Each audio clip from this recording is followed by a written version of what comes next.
अस्सलाम वालेकुम।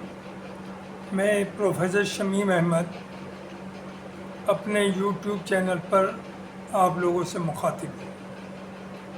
आज की बात मैं बात करूँगा वक्फ अमेंडमेंट एक्ट जो गवर्नमेंट ने इंट्रोड्यूस किया था 8 अगस्त को पार्लियामेंट के अंदर।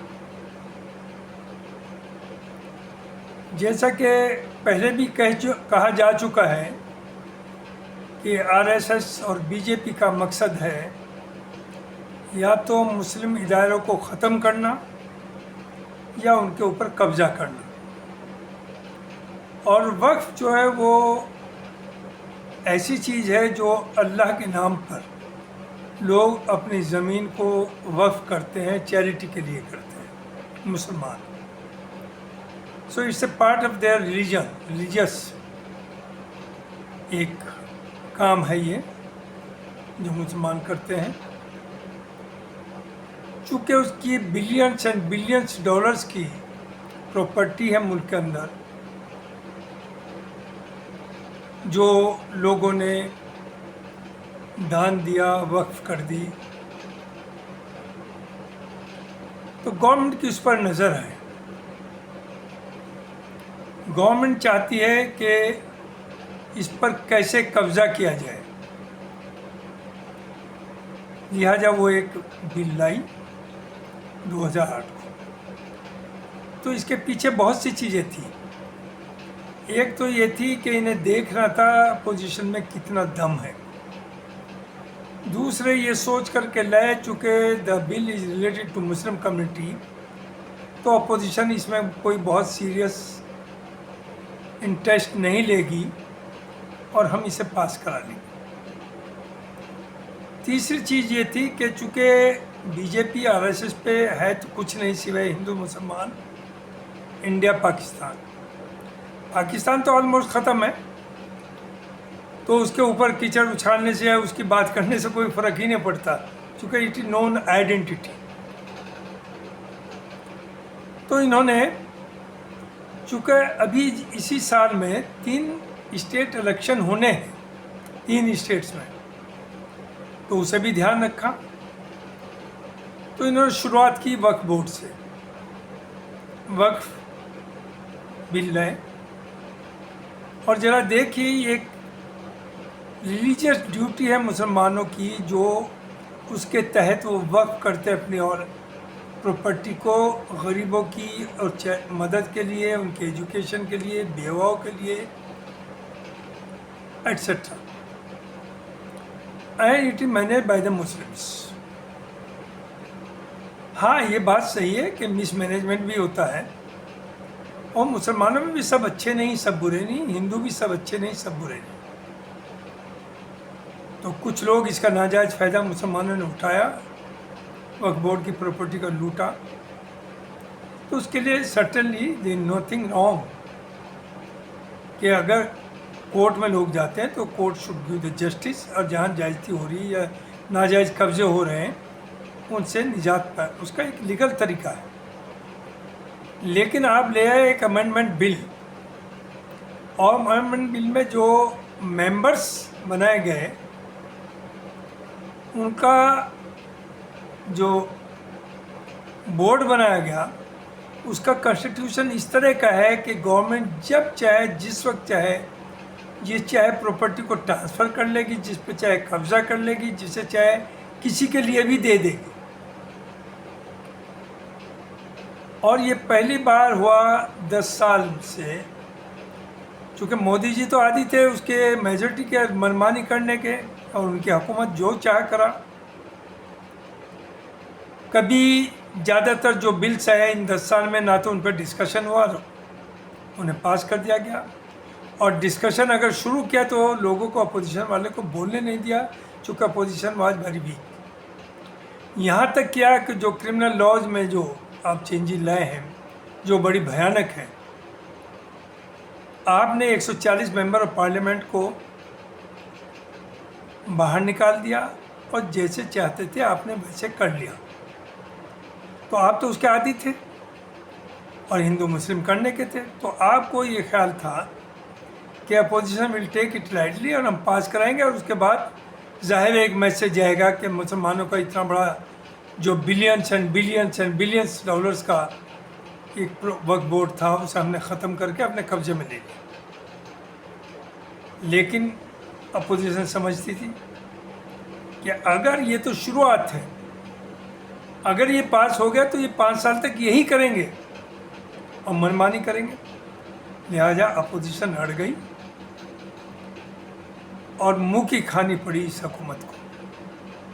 जो इनके एलाइज थे 3, उन्होंने जब उनसे इन्होंने बात करी, इसमें टीडीपी है, जेडीयू है और पासवान के बेटे की पार्टी, चूँकि उनका भी मुस्लिम वोट बैंक है तो वो इसे इसमें सपोर्ट नहीं दे सकते। लेकिन इनमें अंदर खाने फिर बात हुई कि ठीक है, बिल आप ले आइए, हम पार्लियामेंट के अंदर उसे डिफेंड करेंगे, लेकिन इसे पास नहीं होने देंगे और ना ये पास होगा, जिससे कि गवर्नमेंट की बेइज्जती ना हो कि वहाँ उन्होंने अपोज किया, बल्कि उस हालत में गवर्नमेंट गिर सकती थी अगर वो अपोज करते। तो उनसे इन्होंने अंदर खाने ये बात करी कि अच्छा ठीक है, उन्होंने सजेस्ट किया कि इसे जेपीसी को भेज दिया जाए। अपोजिशन अड़ गई। अपोजिशन ने ये कहा, जो कितना जायज़ है, कि आपके इतने बड़े बड़े मठ हैं, बड़े बड़े मंदिर हैं, उनके जो बोर्ड्स हैं, क्या वहाँ मुसलमानों को मेंबरशिप देंगे? आप तो पार्लियामेंट और असेंबली का इलेक्शन में टिकट तक देने के लिए तैयार नहीं। तो इसका जवाब दे बीजेपी आरएसएस कि जो मंदिरों के मठ हैं, बड़े बड़े करोड़ों वो भी बाज मंदिर तो बिलियंस का है, तो उनके जो बोर्ड और ट्रस्टीज हैं, क्या उसमें मुसलमानों को रखेंगे? लिहाजा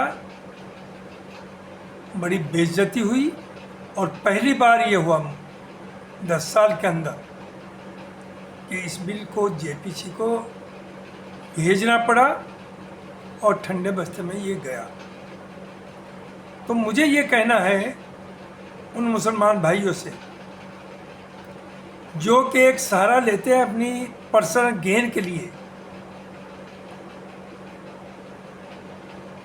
जिन्हें कुछ नज़र नहीं आता सिवाय अपने इंटरेस्ट के, कि साहब आरएसएस तो बहुत अच्छी है, मुसलमानों के लिए बड़ा अच्छा कर रही है, और मुस्लिम राष्ट्रीय मंच जो बनाया है, जिसके प्रेसिडेंट जो हैं वो सभी जानते हैं, इंद्रेश कुमार जी हैं, कि वो मुसलमानों का भला करिए। आरएसएस से BJP is based on anti Islam ideology and they hate Muslims.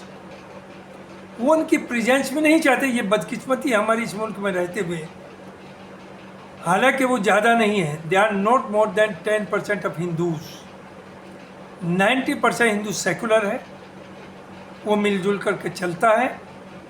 और पार्लियामेंट के अंदर इस वक्त का जो बिल आया, उस पर मुसलमान तो सिर्फ ओवैसी साहब बोले, वही बेचारा बोलता है, जिसे ये मुसलमान जो गद्दार और दलाल हैं उसे कहते हैं बीजेपी की बी टीम है। बाकी जितने भी लीडर्स बोले वो तो हिंदू ही बोले। राहुल गांधी ने अगवानी की, अखिलेश बोले, आपके बंगाल के लीडर्स बोले, कश्मीर वाले बोले। लेकिन तो ये जो कुछ कम्युनिटी में इस तरह के खुदगर्ज, जिन्हें सामने कुछ नज़र ही नहीं आ रहा, जिस तरह से लिंचिंग हो रही थी, जिस तरह से किसानों को मारा, वो तो हिंदू ही थे। लेकिन जो इनके खिलाफ जाता है, वो हिंदू हो या मुसलमान, ये किसी को माफ़ नहीं करते। पहलवानों के साथ अब क्या हुआ रिसेंट, वो जो लड़की थी नौजवान, उसे कैसे बेइज्जत करके बाहर किया। मणिपुर में क्या हो रहा है, जो मैं पहले भी कह चुका, बार बार कह चुका, कि जो आप मौलाना अब्दुल कलाम आज़ाद फाउंडेशन था, जिसके थ्रू मुसलमान बच्चों को स्कॉलरशिप्स मिलते थे, 4,000 करोड़ का बजट था, उसे आपने स्क्रैप कर दिया, ख़त्म कर दिया। और उस पर साइन करने वाले AMU और जामे के वाइस चांसलर थे। सो अनफॉर्चुनेट। ऐसे ही जितने भी इदारे हैं मुसलमान, या तो उन पर कब्जा किया जा रहा है या उन्हें ख़त्म किया जा रहा है। अभी इस्लामिक कल्चर सेंटर का इलेक्शन हो रहा है, वहाँ भी 4 स्ट्रॉन्ग कैंडिडेट हैं जो अपने को कह रहे हैं we will not support, we will not allow RSS to succeed. और RSS सपोर्टेड एक कैंडिडेट है। लेकिन मज़े की बात कि चारों ये उम्मीद कर रहे हैं कि हम उन्हें हरा करके जीत जाएंगे। आप इतनी छोटी चीज़ के लिए जब एक जगह बैठ करके कंप्रोमाइज़ नहीं कर सकते, यूनाइट नहीं हो सकते, तो आपका वही असर होना है जो हो रहा है मुल्क के अंदर। और दूसरी चीज़, जो RSS को वहाँ प्रमोट कर रहे हैं, जो RSS के हाथों इंडिया इस्लामिक कल्चर सेंटर को इंडिया इंटरफेस सेंटर बना करके RSS के हाथ में देना चाह रहे हैं, RSS का ऑफिस खुलवाना चाह रहे हैं, उनकी नस्लें उन्हें माफ़ नहीं करेंगी, क्योंकि ये आपका दोबारा हाथ में नहीं आएगा। तो ये मुझे कहना है कि इंडिया ये सेकुलर कंट्री और इंडिया का सर्वाइवल यूनिटी इन डाइवर्सिटी और बेसिस का है सेकुलर डेमोक्रेसी। डेमोक्रेसी तो कई तरह की होती है। एक मेजॉरिटी डेमोक्रेसी है जिसमें एक व्यूज़ के एक ख़ास ख्यालात के आ जाते हैं, दूसरों को एक्सक्लूड करते हैं, जो अब चल रहा है। दूसरी inclusive democratic democracy, secular democracy. So we need a secular democracy in India जो सबको साथ लगाए, सबके हकूक़ दे, सबको जस्टिस इंश्योर करे। तो ये मुझे कहना था about this. Thank you very much. अस्सलाम वालेकुम।